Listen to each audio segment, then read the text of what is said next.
오늘 요한복음 7장 말씀을 같이 나누겠습니다. 미국의 트럼프 대통령이 세상을 다 힘들게 해놓고 휴가를 가셨습니다. 지난 1월 20일 날 취임한 이후에 전 세계를 경악시키시고 또 미국 시민을 반으로 갈라놓았습니다. 무려 120일 동안에 난민들이 미국에 입국하지 못하는 그 입국 프로그램 금지 조항에 서명을 하고 90일 동안에 무슬림 국가 7개 나라 국민이 미국에 들어오지 못하는 반이민 행정명령에 서명을 했습니다. 다행히 연방법원에서 금지를 푸는 그런 법원 명령이 발동되어서 다시 비자 6만 개가 다시 풀려났다고 합니다.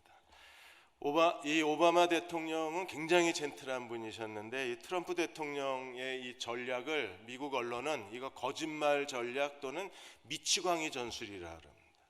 미친 것처럼 행동을 해서 상대방을 공포와 혼란에 빠뜨려서 자기가 원하는 걸 얻겠다는 거래요.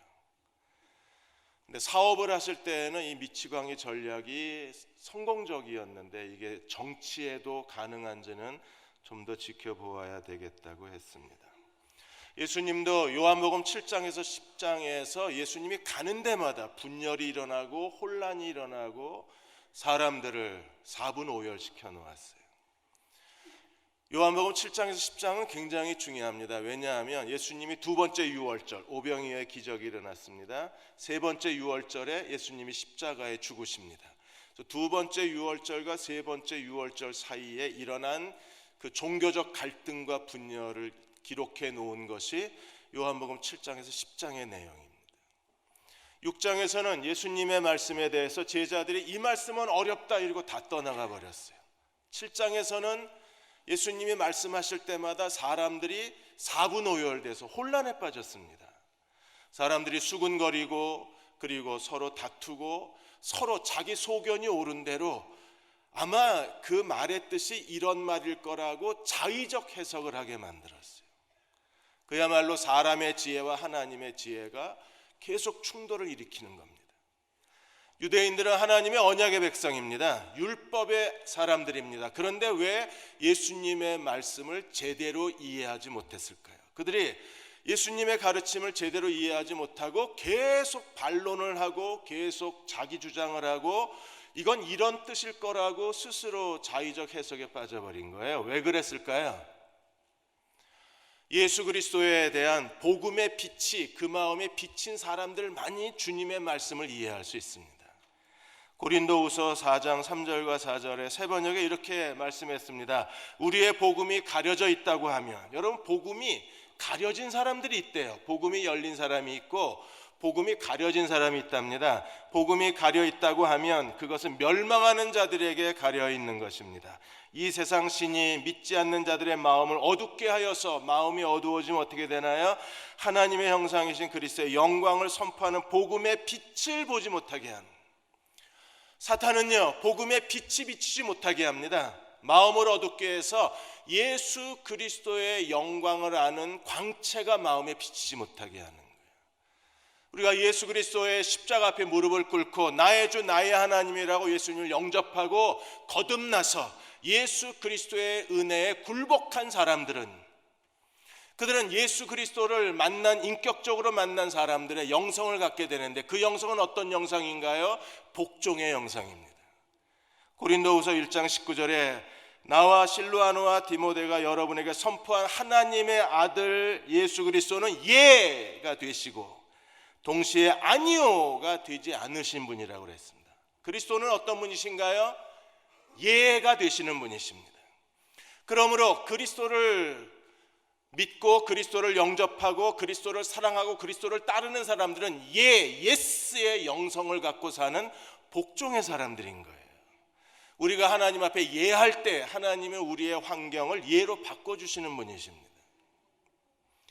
한국에도 뛰어난 수술 실력을 가지고 계시는 신의 손이 많이 있는데 미국의 신의 손으로 알려진 벤 카슨 박사님은 존스 홉킨스 대학 병원에 계신데 이분은 뛰어난 수술 실력으로 인해서 미국인들의 존경을 받습니다. 벤 카슨 박사님은 미국의 빈민가 출신입니다. 흑인입니다. 아버지가 계시지 않습니다. 어머니가 병원에 허드렛 일을 하면서 겨우 먹고 사는 그런 가난한 집안이었습니다. 그런데 벤 카스는 이 흑인 빈민가 지역에서 동네 아이들하고 어울려 다니면서 정말 불량한 인생을 살았어요. 당시에 카슨의 그 별명은 못난이였습니다. 생긴 것도 못났고 사는 것도 정말 못났습니다. 어머니는 이 아들을 보는 게 부끄러웠습니다. 이 아들이 싫었습니다. 이 아들을 볼 때마다 마음에 불평이 생겼습니다. 그래서 어느 날 기도하다가 내 아들인데 내가 사랑하지 않으면 누가 이 아들을 사랑할 것인가에 대해서 고민을 했습니다. 그러다가 하나님 앞에 내가 이 아들을 이해하겠습니다. 내 아들을 받아들이겠습니다. 하나님도 내 아들을 받아주십시오. 그리스도 안에서 예가 된 거예요. 그래서 그때부터 카슨을 따뜻한 눈으로 쳐다보면서 엄마가 솔직하게 이렇게 얘기했습니다. 내가 병원에서 일하는 동안에 엄마가 제일 부러운 게 있다. 그것은 하얀 가운을 입은 의사를 볼 때마다 정말 부럽다. 내 아들은 그렇게 될 수 없을까? 그렇게 엄마가 희망적으로 얘기하자 어느 날 벤 카슨이 엄마한테 와서 이렇게 얘기했으면 엄마 내가 뭐 해야 돼? 놀지 마가 아니라 학교 갔다 오면 숙제하고 놀아. 그리고 엄마가 퇴근하고 돌아오면 엄마랑 같이 책을 읽자. 그리고 책을 읽고 나면 네가 독후감을 썼으면 좋겠다. 그래서 엄마 말대로 하면서 공부에 흥미를 느끼기 시작한 거예요. 그리고 의사가 되고 흑인이면서 의사가 되고 그는 신의 손이라는 별명을 얻기까지 미국인들의 사랑과 존경을 받은 겁니다. 아무리 험악하고 힘든 환경이라도 절망적인 상황이라도 내가 하나님 앞에 예로 받아들이면 예할 수만 있으면 하나님이 그것을 예로 바꿔주시는 거예요. 환경이든 사람이든 우리 자신의 무능함이든 어떤 거든 내가 예할 수 있으면 이 예하는 게 정말 어려운 겁니다. 이게 쉽지가 않아요. 내가 예해야 하나님도 이해하시는 거예요. 오늘 7장에서 우리가 복종해야 될 4가지를 설명을 하셨습니다. 첫째로 7장 1절에 13절까지 하나님의 때에 대해서 복종해야 합니다. 초막절이 되었습니다. 초막절은 오순절, 유월절, 초막절 중에 가장 큰 절기입니다. 왜냐하면 추수한 것을 이제 저장하는 저장절 또는 장막절이기 때문에 그렇습니다. 초막절은 이스라엘 백성이 광야 40년 동안에 그들이 고생했던 것을 기념하기 위해서 집에 머무는 게 아니라 광야에 초막을 짓고 머물면서 과거 광야 생활의 고통을 기억하고 하나님의 보호하심을 기념하고 그리고 물을 붓고 등불을 켰습니다. 물을 붓는 것은 또 한 해의 농사에 풍년을 주신 하나님의 은혜를 감사하는 거예요. 그래서 예루살렘 성전에 가장 많은 유대 백성이 모였습니다. 예수님은 유대에서 사역하신 게 아니라 갈릴리에 계셨어요. 왜냐하면 유대 지도자들이 예수님을 죽이려고 했기 때문입니다. 7장 1절에 보시면 그 후에 예수께서 갈릴리에 다니시고 유대에 다니려 하지 아니하심은 유대인들이 죽이려 함이라. 예수님이 죽는 게 무서우셨을까요? 죽을까 봐 유대에 가질 않았습니다. 그러자 초막절이 되자 형제들이 예수님의 형제들인데 예수님을 믿지를 않았습니다. 예수님을 신뢰하지 않았습니다. 이 형제들이 예수께 나와서 뭐라고 얘기하느냐 하면 스스로 나타나기를 구하면서 자기가 알려지기를 원하면서 유명해지기를 원하면서 숨어 있는 사람이 어딨냐.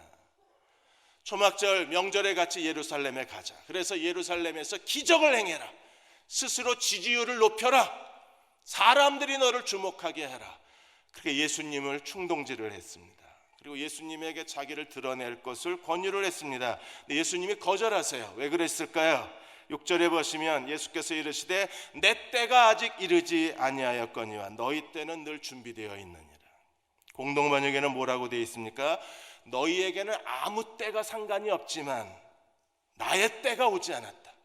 예수님은 지금 죽고 싶어도 죽을 수가 없는 거예요. 왜? 하나님의 때에 십자가의 죽으심으로 인류를 죄에서 구원하셔야 되기 때문에 하나님의 때에 예수님이 죽으셔야 됩니다.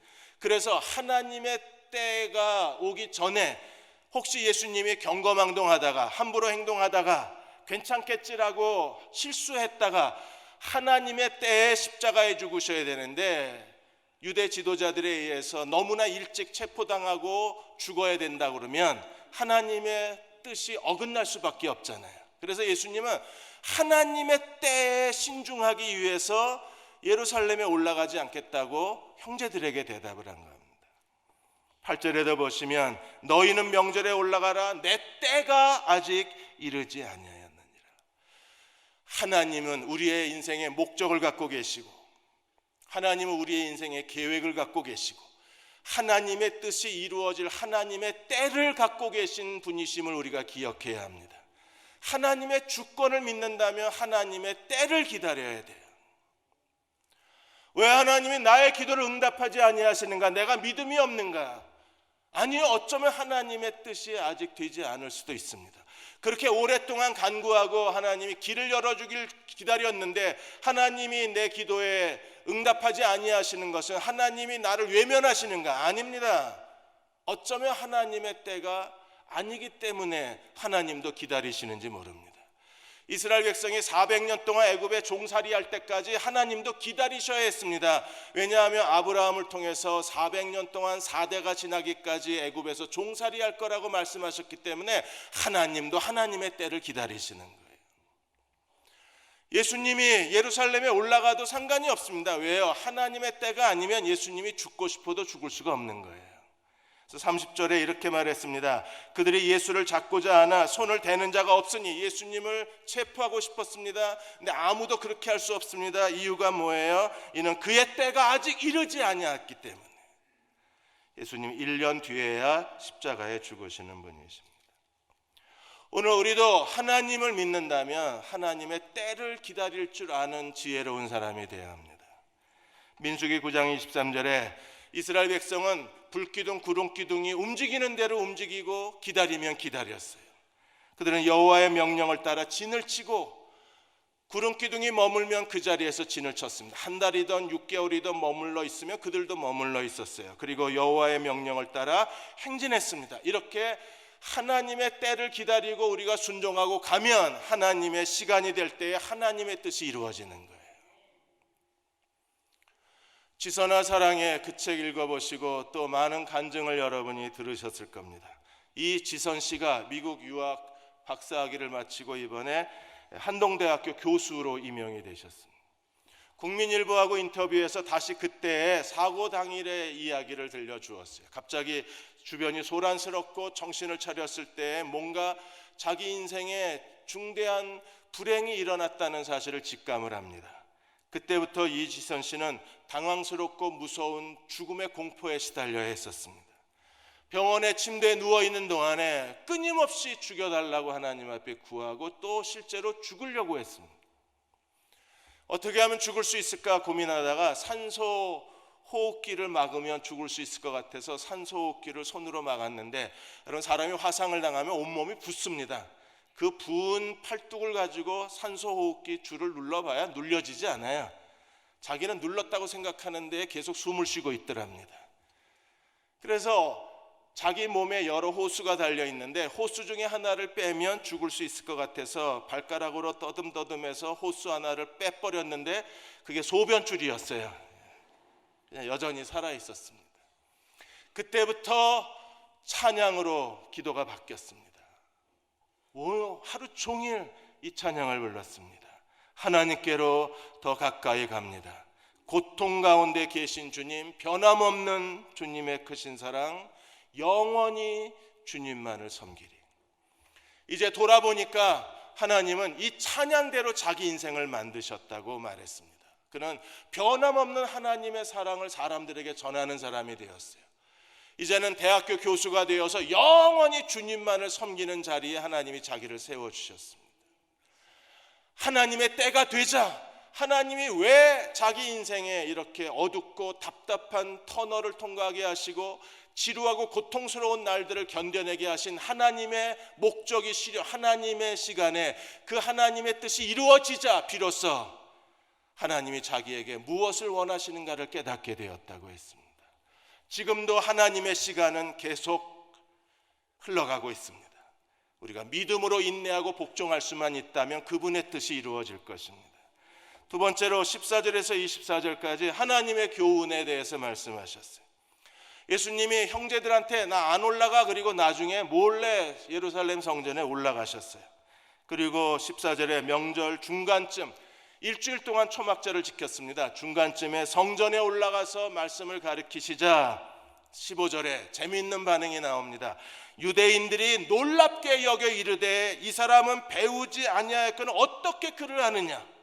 야, 랍비 학교도 다니지 않았는데 어떻게 설교할 수 있느냐. 여러분, 유대인들이 얼마나 무지한가 보십시오. 예수님이 누구세요? 요한복음 1장에 하나님 말씀이 성육신 하신 분이십니다. 그분이 말씀이세요. 그분이 하나님 말씀의 본질입니다. 하나님 말씀이 성육신 하셨기에 그분의 말씀이 가장 최고의 말씀입니다. 그런데 예수님이 로고스가 되신 예수님이 설교하시자 유대인들은 야, 저 무식한 사람이 어떻게 설교를 하느냐, 그렇게 반응을 보였어요. 예수님이 하나님의 말씀을 분별하는 법을 가르쳐 주셨습니다. 17절에 보시면 사람이 하나님의 뜻을 행하려 하면 이 교훈이 하나님께로부터 왔는지 내가 스스로 말함인지 알리라. 사람의 말인지 하나님의 말씀인지, 인간의 지혜인지 하나님의 지혜인지를 우리가 분별해야 됩니다. 유대인들은요, 하나님이 말씀하셨는데도 이스라엘 백성들은 어떻게 저 사람이 설교하냐, 사람의 말로 듣고 있는 거예요. 우리가 만일에 하나님 말씀을 사람의 말로 들으면 우리의 믿음의 자리는 어디에 있어야 될까요?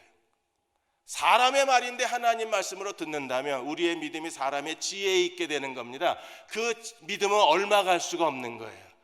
그러므로 인간의 말과 하나님의 말을 분별할 수 있어야 돼요. 예수님은 뭐라고 그러셨습니까?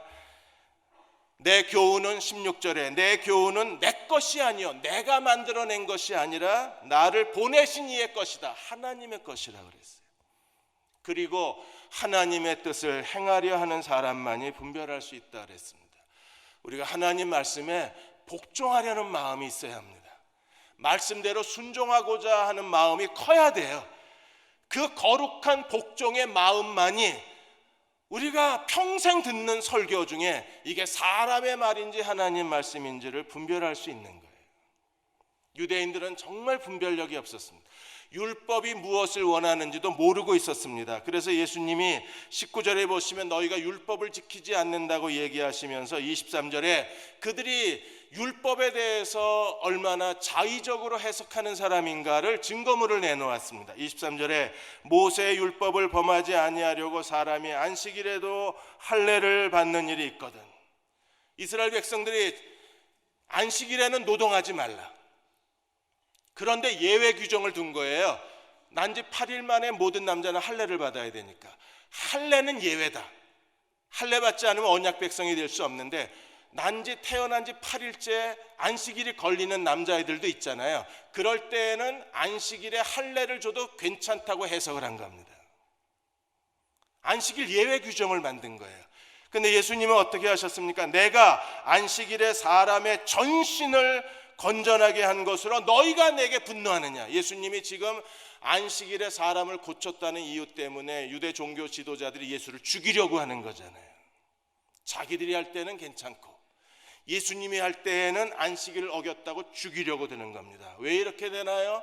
하나님 말씀을 아는 온전한 지성이 없는 거예요. 자기들 편리할 대로 성경을 해석하는 겁니다. 우리가 하나님을 섬기는 동안에 예수 그리스도에게 복종하는 사람이 되려면 어떻게 해야 되나요? 하나님 말씀을 분별할 줄 알고 말씀에 복종하는 사람이 돼야 됩니다. 하나님 말씀에 순종하면 여호수아 1장 8절에 이 율법책을 내 입에서 떠나지 말게 하고 하나님 말씀을 떠나지 말게 하라. 주야로 묵상해라. 그 가운데 기록한 대로 다 지켜 행하라. 말씀의 사람이 되고 말씀에 복종해라. 그러면 어떤 일이 벌어져요? 내 길이 평탄하게 될 것이라 내가 형통하리라. 하나님은 이미 우리에게 약속해 주셨어요. 내 길이 평탄하게 되고 내가 형통하게 살 수 있다고 말씀하셨습니다. 어떻게 하면요? 하나님 말씀을 듣고 그 말씀을 분별하고 그 말씀에 순종하면 하나님이 우리에게 내 길을 평탄하게 해 주리라. 내가 형통하리라. 근데 이스라엘 백성들은요, 하나님 말씀을 붙들고 자기들 마음대로 해석을 하는 거예요. 그리고 그 말씀 때문에 예수님을 죽이려고 하는 겁니다.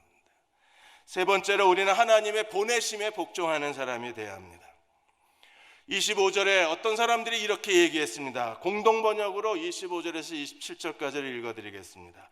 한편 예루살렘 사람들 중에 더러는 유대인들이 죽이려고 찾는 사람이 바로 이 사람 아닌가, 예수님을 알아본 거예요. 그리고 이 예수님이 바리새인들이 죽이려고 하는 사람인 것도 알아본 거예요. 예수님이 누구인가를 알아봤습니다. 그리고 말하기를, 저렇게 대중 앞에서 거침없이 말하고 있는데 말 한마디 못하는 걸 보면 혹시 우리 지도자 바리새인들도 그를 정말 그리스도로 아는 것이 아닐까? 왜 가만히 두지? 죽여야 되는데 바리새인들도 예수를 그리스도라고 믿는 거 아닌가? 그리고 27절에 그러나 그리스도가 오실 때 어디서 오시는지 아무도 모를 터인데 우리는 이 사람이 어디서 왔는지 다 알고 있지 않는가? 우리는 안다 그랬습니다. 그리스도가 오시는 거 아무도 모르는데 우리는 저 사람이 어디서 온 줄 안다. 그들은요, 예수께 대해서 우리는 안다, 저 사람을 안다 그랬어요. 그들은 정말 예수님을 아는 걸까요? 예수님이 그들이 안다고 얘기하자 주님이 뭐라고 그러셨습니까? 28절에 예수께서 성전에서 가르치며 이르시되 너희가 나를 알고 내가 어디서 온 것도 알거니와. 아, 나를 알아? 그래, 너희가 나를 알지. 긍정하시면서 내가 스스로 온 것이 아니니라 나를 보내신 이는 참되시니 너희가 그를 알지 못하나 나는 아노니 이는 내가 그에게서 났고 그에게서 왔고 그리고 그가 나를 보내셨음이라. 예루살렘에 있던 유대인들은요, 알긴 알았는데 일부분만 알았습니다. 진짜 알아야 될 건 모르는 거예요. 그들이 진짜 알아야 될 게 무엇입니까? 예수께서 스스로 오신 것이 아니라 하나님께로부터 와서 하나님이 보내신 사람이라는 걸 알지를 못한 거예요. 우리가 자기 자신에 대해서도 마찬가지입니다. 여러분이 자기 자신을 잘 압니까? 뭘 알아야 우리가 잘 아는 걸까요? 내가 스스로 온 것이 아니라 내가 하나님께로부터 왔고 하나님이 나를 보내셨다는 것을 깨달아야 나를 아는 거예요. 하나님의 보내심에 뭐가 있어요? 하나님의 사명이 있고 하나님의 비전이 있고 내 인생을 향한 하나님의 목적이 있는 겁니다. 예수님이 또 33절에 이렇게 말씀하셨습니다. 예수께서 이르시되 내가 너희와 함께 조금 더 있다가 나를 보내신 이에게로 돌아가겠노라. 아버지에게서 왔다, 아버지가 나를 보내셨다, 조금만 더 있다가 내가 아버지에게로 돌아가겠다. 그러자 그 말을 들었던 유대인들이요, 두 가지 반응을 보입니다. 하나는요, 35절에 유대인들이 서로 묻되 이 사람이 어디로 가냐? 헬라인으로 가냐? 미국 유학 가냐? 아니면 유럽에 가냐? 트럼프 휴양한 그 휴양지 따라가냐? 다시 간다고 그랬을 때요, 사람들이 와글와글 거렸습니다. 그리고 또 다른 반응은 36절에 나를 찾아도 만나지 못할 것이요 나 있는 곳에 오지도 못하리라. 이 말이 도대체 무슨 뜻이냐? 예수님의 말을 전혀 알아듣지를 못한 거예요. 우리는 하나님을 안다고 생각합니다. 성경을 알고 구원을 알고 하나님 뜻대로 사는 걸 안다고 생각합니다. 교회가 뭔지를 알고 그리고 하나님이 기뻐하시는 삶이 뭔가를 안다고 생각합니다. 정말 아는 걸까요? 예수 그리스도를 인격적으로 아는 사람들은 오늘 자기 자신에 대해서 스스로 내가 우연히 온 것도 아니고 내가 자원해서 온 것도 아니라 하나님이 보내셨다는 사실을 기억하고 그 하나님의 부르심에 합당한 삶을 사는 사람들이 하나님께 복종하는 사람이 될 수 있어요. 여러분은 어쩌면 이미 자기 자신에 대해서 지쳤는지 모릅니다. 아, 나는 더 이상 이 남자의 아내 노릇하기가 싫다고, 그렇다고 떠날 수 있나요? 나는 더 이상 이 여자의 남편 노릇하기가 너무 지루하고 재미없고 무미건조하다고 내가 서 있는 그 자리를 벗어날 수 있나요? 우리는 하나님이 보내셨다고 했을 때 내가 서 있는 이 자리에서 하나님의 보내신 그분의 사명과 그분의 뜻을 찾아야 되는, 회사 일이 싫다고 내가 그만둘 수 있나요? 교회 일이 어렵다고 내가 그만둘 수 있나요? 우리는요, 하나님이 보내신 사람인가 하나님이 보내신 일인가에 대한 거룩한 진지함을 가지고 만일에 하나님이 나를 보내셨다면 우리는 끝까지 믿음과 오래 참음으로 하나님 앞에 충성된 사람이 되어야 합니다. 왜요? 그래야 하나님 뜻이 이루어지는 거예요. 여러분이 하나님의 보내심을 찾고 자기의 인생의 새로운 진로를 찾고 하나님의 계획을 찾으시는 지혜로운 종들이 되시기를 바랍니다. 서울대학에서 가장 적은 나이에 서울대 교수가 되신 분이 계십니다. 조영태 교수님입니다. 31살에 서울대 교수가 되셨어요. 서울대 보건대학 교수입니다. 이분이 31살에 대학 교수가 된 건 머리가 뛰어나고 탁월하고 실력이 좋아서가 아니라 남들이 전공하지 않은 걸 전공해서 교수가 되신 거예요. 사회학을 전공하고 미국에 유학 가서 그 교수님을 만나서 뭘 전공해야 될까를 대화를 나누다가 한국에서 전공자가 없는 분야를 찾아라. 한국에서 전공자가 없는 분야를 찾았더니 인구학이 전공자가 없는 거예요. 그래서 미국에서 인구학에 대해서 박사학위를 받으셨습니다. 이분이 박사학위를 받을 즈음에 한국은 지금 저출산 문제로 이게 사회적 문제가 되고 국가적 문제가 된 거예요. 그래서 서울대학교에 이 저출산 문제를 다루는 인구학과를 개설을 한 겁니다. 인구학과를 개설하고 인구학을 전공한 교수를 채용하고 공고를 냈는데 딱 한 사람이 지원을 했어요. 조영태 교수입니다. 지원한 사람이 한 사람밖에 없어요. 그러니까 심사할 필요도 없고 고민할 필요도 없고 인구학을 전공한 사람은 대한민국에 하나밖에 없으니까. 그래서 31살에 서울대 교수가 됐습니다. 이분이 자기 자녀들한테 농부가 되라고 권유하고 있어요. 지금 한국의 인구학 비율로 볼 때 농업 인구가 15%입니다. 근데 대부분 다 나이가 많습니다. 지금 초등학교 6학년인 조영태 교수 둘째 딸이 이제 20대가 됐을 때에는 15%의 농업 인구가 거의 3분의 2가 없어지고 3분의 1 정도 남을 걸로 예상을 합니다. 왜? 지금 농업을 하시는 분들이 다 나이가 많기 때문에, 그리고 젊은 사람들이 농부에 지원하지 않기 때문에 농업 인구가 급격하게 줄어들 거예요. 그때 농업을 전공해서 농산업, 농유통, 땅에다가 작물을 심는 게 아니라 지금은요 공장에서 식물을 키웁니다. 여기 이 농산업은요 바이오, 기계, 제4차 혁명 모든 그 기술이 지식이 축적된 집약적 산업이 바로 농산업입니다. 그래서 지금 전공해 놓으면 희소 가치성이 있기 때문에 이 아이는요 취직 걱정할 필요가 없는 거예요. 여기저기서 데려가려고 그럴 겁니다. 그리고 넉넉한 삶의 보상을 받을 수 있을 거라고 생각을 해서 자기 딸들한테는 농부가 되라고 권유를 하는 거예요. 인구학적 지식만 있어도 길이 보여요. 미래에 어떤 직업을 가져야 살아남는가를 알 수 있습니다. 그런데 만일에 우리가 하나님이 우리를 보내셨다고 믿고 하나님의 보내심만 찾아낼 수 있다면, 그리고 순종하고 충성될 수만 있다면 우리는 하나님의 손에 붙들림 바 되어서 영광스럽게 쓰임 받을 수 있는 겁니다. 마지막 네 번째, 우리는 무엇에 복종해야 될까요? 37절에서 53절까지 예수께서 명절 끝날 마지막 날 사람들 앞에서 이렇게 선언을 하셨습니다. 37절에 명절 끝날 곧 큰 날에 예수께서 서서 외쳐 이르시되 누구든지 목마르거든 내게 와서 마셔라. 초막절에는 실로암 못에서 물을 길어다가 매일 성전에 부었습니다. 그 이유는 에스겔 47장의 예언 때문에 그렇습니다. 47장에 메시아 시대가 오면, 하나님의 새로운 시대가 오면 예루살렘 성전으로부터 물이 흘러나와서 온 천하 만민에게 이 거룩한 물이 채워질 것을 에스겔을 통해서 보여주셨어요. 그래서 하나님의 거룩한 물이 흘러나와서 새로운 시대를 열 것을 사람들은 고대하고 초막절에 물을 갖다 부었습니다.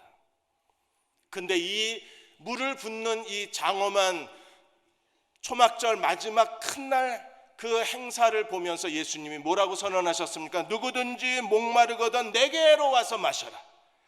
그리고 38절에 나를 믿는 자는 성경에 이른 것 같이 그 배에서 생수의 강이 흘러나리라.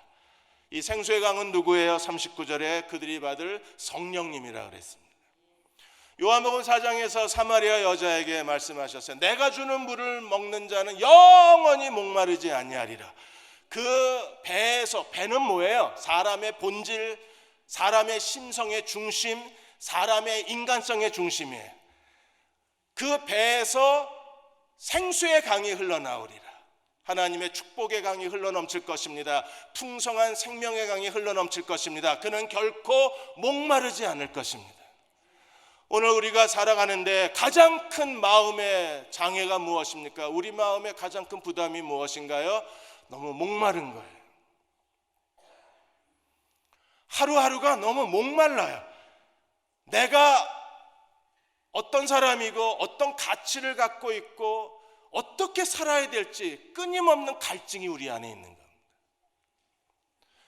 이번에 잡코리아에서 1년 안에 회사를 그만둔 1535명을 대상으로 해서 왜 회사를 그만두었는가에 대한 진짜 이유를 물었습니다. 무기명으로 진짜 이유를 물었을 때 20대의 진짜 이유는 자신의 미래가 보이지 않는 겁니다. 내가 이 회사에 다녀서 뭐가 될 건가? 라고 질문했을 때 미래가 안 보이는 거예요. 그래서 그만뒀습니다. 그들은 회사가 어떤 회사인지, 얼마나 대우를 잘해주는지, 그거보다 더 중요한 게 자기 미래였어요. 30대가 회사를 그만뒀습니다. 그들은요, 연봉이 자기들 기대했던 것보다 적었기 때문에. 단순한 돈 문제가 아닙니다. 연봉이 적다는 것은요, 그만큼 자기가 인정받지 못한 거예요. 자기의 능력을 회사가 알아주지 않는 겁니다. 자기 능력을 알아주지 않는 회사에 다닐 필요가 없다고 생각을 한 거예요. 40대가 회사를 그만뒀습니다. 이유가 뭔가요? 회사의 미래가 안 보이는 겁니다. 내가 이 회사에 계속 있게 됐을 때 이 회사는 과연 미래가 있는 회사인가를 질문했을 때 미래가 안 보여요. 야근 문화도 힘들고 상사와의 갈등도 힘이 듭니다. 그러나 더 중요한 것은 내가 인정받지 못하는 거예요. 내가 인정받지 못했을 때 그들은 뒤도 돌아보지 않고 그 회사를 나온 겁니다. 오늘 우리도 마찬가지입니다. 목마름이 있습니다. 누군가가 이 목마름을 채워줘야 합니다. 누가 채워줄 수 있나요? 예수께서는 나를 믿는 자는 그 배에서 생수의 강이 흘러내리리라 성령이라고 말씀하셨어요. 우리는 이미 성령이 우리 안에 내주한 사람입니다. 여러분이 성령이 여러분 안에 내주하심을 믿으십니까? 그러면 다시는 목마르지 않나요? 그래도 여전히 목이 마른 겁니다. 예수님이 누구든지 목마르거든 내게로 와서 마셔라. 나를 믿는 자는 생수의 강이 흘러나리라. 이 놀라운 약속을 해줬는데 사람들은요, 반응이 어땠습니까? 사람들은 이 일에 대해서 40절에 보시면 어떤 사람들은 야, 저거 그리스도 아니냐 그러고 선지자가 아니냐, 모세가 신명기에 약속한 선지자가 아니냐. 41절에 어떤 사람은 야, 진짜 그리스도인가 보다. 정말 메시아가 와도 저 사람이 한 것만큼 많은 기적을 행하겠냐. 야, 이제 보니까 진짜 아니야 저 사람. 그래서 사람들이 야, 베들레헴에서 온다는데 저 사람 갈릴리 사람이잖아. 와글와글 거렸습니다. 어떤 사람들은요, 43절에 그것 때문에, 예수 때문에 그냥 논쟁이 벌어져서 멱살을 잡고 또 서로 폭행을 하다가 경찰서까지 끌려갑니다. 어떤 사람들은요, 44절에 예수님을 아예 체포해서 바리새인에게 넘기려고 했는데 그러나 손을 댈 수는 없었어요. 여러분, 놀라운 약속을 하나님이 주셨는데 생수의 강이 흘러나리라 그랬는데 사람들은요, 야, 선지자 아니야? 그리스도 아니야? 야, 쟤 뭐야? 이런 거예요. 더군다나 바리새인들이 레위인, 아랫사람은 레위인입니다. 레위인을 보내서 예수를 체포하라고 보냈는데 레위 사람들이 와서 한 말이 무엇입니까? 46절에 그 사람처럼 설교하는 사람을 본 적이 없습니다. 믿지는 않았어요. 그냥 설교에 감동만 했어요. 그러자 바리새인들이 47절에 너희가 미혹됐느냐, 48절에 야, 바리새인 중에 그 사람 믿는 사람 한 사람도 없다, 49절에 율법의 저주를 받은 사람이다. 지금 예수님은 다 내게로 오면 생수의 강이 흘러나리라고 약속해 주셨는데 사람들의 반응은 수근수근 와글와글 우왕좌왕. 아무도 그 약속에 대해서 귀를 기울이지 않는 거예요. 예수 그리스도를 믿으셨습니까? 성령이 내 안에 계신 걸 믿으십니까? 그러면 생수의 강이 흘러나오고 있나요? 갈라디아 5장 25절에 우리가 성령으로 삶을 얻었으면 또한 성령의 인도하심을 따라 살 것이라. 성령으로 우리가 거듭난 걸 믿으시나요? 성령이 우리 안에 내주하고 계십니다. 우리는 성령의 사람입니다. 그럼 이제부터 어떻게 살아야 돼요? 성령의 인도하심을 따라 순종하고 살기만 하면 언젠가 우리의 모든 목마름을, 모든 갈증을 그리스도가 다 씻어주실 거예요. 아니, 지금도 우리가 온전한 예배를 주님께 드리고 기쁨으로 이 예배를 드릴 수만 있다면 생수의 강이 우리 속에서 흘러나와서 우리로 하여금 성령께 복종할 수 있게 만들어줍니다. 우리가 하나님께 복종하면 하나님은 가장 좋은 것을, 하나님이 주실 수 있는 가장 좋은 것을 성령의 인도하심을 따라 순종하는 자에게 더하시는 분이세요. 우리가 하나님의 주권에 맡기고 끝까지 하나님의 때를 기다릴 수만 있다면, 우리가 하나님 말씀대로 오늘 순종할 수만 있다면, 하나님이 보내셨음을 믿고 그 자리에서 인내와 충성으로 자기 자신을 견뎌낼 수만 있다면, 그리고 오늘 성령이 우리를 인도하고 계십니다. 우리의 모든 하루의 스케줄과 우리가 만나야 될 사람들과 우리의 삶 속에 일어나는 모든 일들이 성령의 통제 아래 있음을 믿고 성령께 복종할 수만 있다면 성령은 우리에게, 하나님이 우리에게 주실 수 있는 가장 좋은 것을 허락해 주실 거예요. 박은조 목사님이 십자가 없이 영광은 없다라는 책에서 아들 얘기를 하셨습니다. 박 목사님의 아들은 학교 갔다 오면 제일 먼저 하는 일이 냉장고 문을 열고 우유를 한 컵 따라서 벌컥벌컥 마십니다. 그리고 한 컵으로 끝나는 게 아니라 또 한 컵을 따라서 마셔요. 항상 2컵을 마십니다. 그리고 냉장고에 우유가 없으면 막 엄마한테 신경질을 내고 아빠한테 화를 냅니다. 마치 박은조 목사님 아버지 집인데 이 아들은 그 집이 자기 것처럼 누리고 사는 거예요. 아버지가 사다 놓은 모든 걸 다 자기 것처럼 사용하고 자기 것처럼 쓰고 아무렇지도 않게 자연스럽게 자기 주머니에다 집어넣습니다. 아들을 보면서 박은조 목사님이 하나님과 우리의 관계가 그렇다 그랬어요. 여러분, 우리는 아버지의 집에 있는 게 다 내 거예요. 아버지 냉장고에서 우유 꺼내서 마시고 또 마시고, 없으면 왜 없냐고 소리 지를 수 있는 게 그의 자녀된 우리들입니다. 더군다나 우리의 아버지는 어떤 분이십니까? 온 우주를 창조하시고 온 우주 만물을 통제하시고 운행하시는 전능하신 하나님의 아들이라면 우리는 자기의 신분에 맞게 행동할 줄 알아야 된다고 박은조 목사님은 말씀을 하신 거예요. 그분은 우리에게 가지고 계신 걸 다 주실 수 있습니다. 오늘 우리가 복종하고 살 수만 있다면, 날마다 하나님의 주권을 믿고 그분의 사랑을 신뢰하고 그리고 오늘 복종할 수 있다면 하나님 가장 좋은 것을 우리에게 허락하여 주실 것입니다. 그 믿음으로 사는 저와 여러분 되시기를 주의 이름으로 축원합니다. 다 일어나셔서 438장 1절만 부르겠습니다. 내 영혼이 은총 입어 중한 죄짐 벗고 보니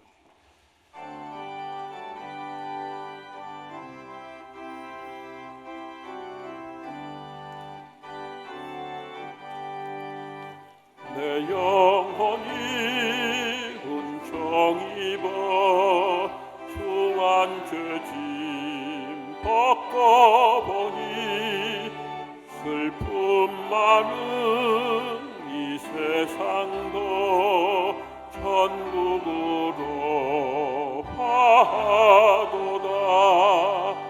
할렐루야 찬양하세. 내 모든 죄 사함 받고 주 예수와 동행하니 그 어디나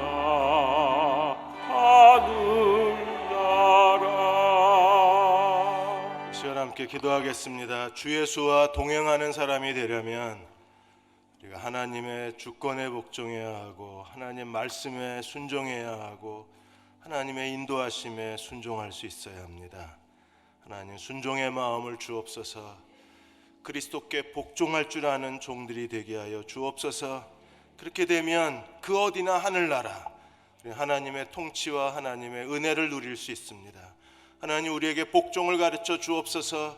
그리스도께 순종하는 사람이 되게 하여 주옵소서. 끝까지 주님만을 의지하게 하여 주옵소서. 다 같이 간절히 통성으로 기도하겠습니다. 하나님, 저희에게 말씀하여 주옵소서. 복종의 영성을 더하여 주옵소서.